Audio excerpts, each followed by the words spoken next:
Imagine you're enjoying a leisurely afternoon flight, congratulating yourself on getting out of the office and into the sky so quickly. The air is smooth and you can see forever. When suddenly, you see flares going off around you. What the heck is going on? You look to your left and you see an F-16 nose high trying to keep pace with you. Your perfect day just got bad. According to NORAD, the number of temporary flight restriction or TFR violations is increasing, and they believe it's because general aviation pilots aren't doing their legal due diligence. I'm sure some of these are due to pilots being careless. However, based on multiple conversations I've had about this topic with students and other pilots, I think some of these violations could be due to confusion rather than carelessness.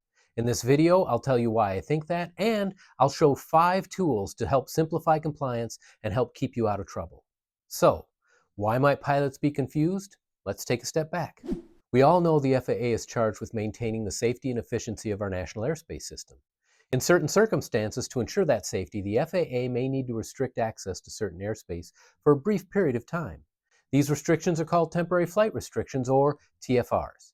While most pilots are aware of the VIP TFRs associated with the location of key government leaders, the FAA can issue TFRs for several reasons, including natural disasters, major sporting events, or any emergency or national security situation.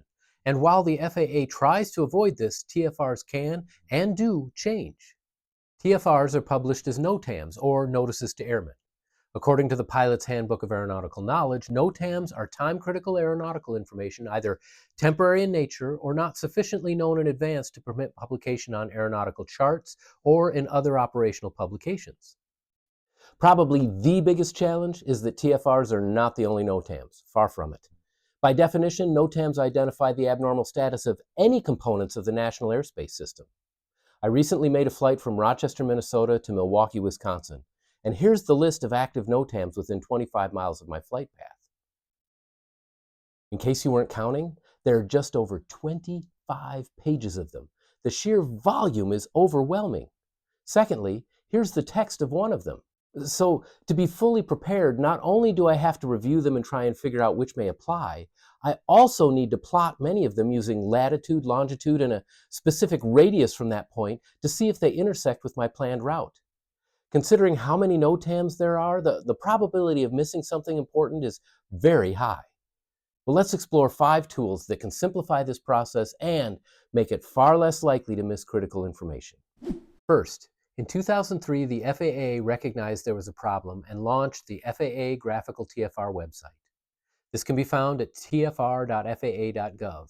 And at this site, you can explore the currently active TFRs as plotted on several types of maps, including an OpenStreetMap, a topographical map, sectionals, and low and high altitude IFR en route charts. This is a significant improvement over the textual listing of NOTAMs. The plotting of flight restrictions has been done for you, so there's less of a chance of error. You can display them on the type of chart you'll be using in the aircraft, and best of all, it is free to use. However, there are still a couple of drawbacks. First, you're not able to plot your flight on the same chart, so you'll still need to do some estimating to ensure you stay out of any no-fly zones. And second, this only shows the TFR NOTAMs.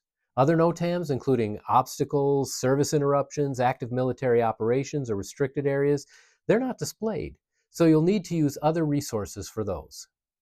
Second, let's take a look at the 2 most popular general aviation electronic flight bag applications, ForeFlight and Garmin Pilot. Not only will both provide you the ability to plan your route, check the weather, ask what-if questions, and file your flight plan, they also provide the ability to visually see many different types of NOTAMs and where they are in relationship to your proposed route of flight. Here, I'm using ForeFlight to demonstrate how they appear on a recent flight planned from KGMU to KTYS. The red circle is an active TFR, and the orange is one scheduled for the future. Other NOTAMs are shown as gray circles on the map. You can see a couple of examples just west of KTYS. Seeing these visually can definitely cut down on the confusion and will significantly speed up your flight planning. Further, seeing them plotted along with your route of flight can significantly improve your situational awareness, especially if weather or other issues force you to change plans while in the air. However, there are still a couple of drawbacks to these as well. First, not all NOTAMs are displayed graphically, and while many are, you still need to do a text review to make sure you aren't missing something important like navigation or communication outages. Second, while downloading these applications is free, you need to have a subscription to use these features. Those subscriptions start at $110 per year, and they increase depending on what product you use and which features you activate. Third, let's look at 1-800-WXBrief.com. This service is also provided by the FAA and operated by Leidos Flight Service. It does require a subscription, but is free for pilots. The website provides next-generation briefings and an interactive map for course planning and answering what-if questions. Like ForeFlight and Garmin Pilot, it can provide flight and performance planning, and during the brief, it displays TFRs and NOTAMs in relationship to your proposed course, even highlighting the ones that may be of special interest. And, did I mention it's free? Like other tools, it does have some drawbacks. First, it's completely web-based. This means without an internet connection, like when you're in most airplanes, you won't be able to use it interactively. And secondly, while it's easy to learn, I don't feel it's as interactive or intuitive as ForeFlight or Garmin Pilot. Fourth, the phone. In today's digital environment, it seems like everyone's trying not to talk on the phone. However, calling 1-800-WX-BRIEF or 1-800-992-7433 has several advantages. First, you can ask questions about information you don't understand. Second, while you're still completely responsible for any decisions, you can ask the briefer's advice regarding the weather, obstacles, NOTAMs, PIREPs, or anything else in the briefing. Briefing is what these people do, so not only are they familiar with their areas, but they may have seen things that you missed. Third, they will be able to highlight any current NOTAMs and no-fly areas along your route. And fourth, the service doesn't cost you anything but time. Because these folks have been so helpful, I usually self-brief, and then I call when I have any questions. It's worked great for me and helped me to avoid several difficult situations.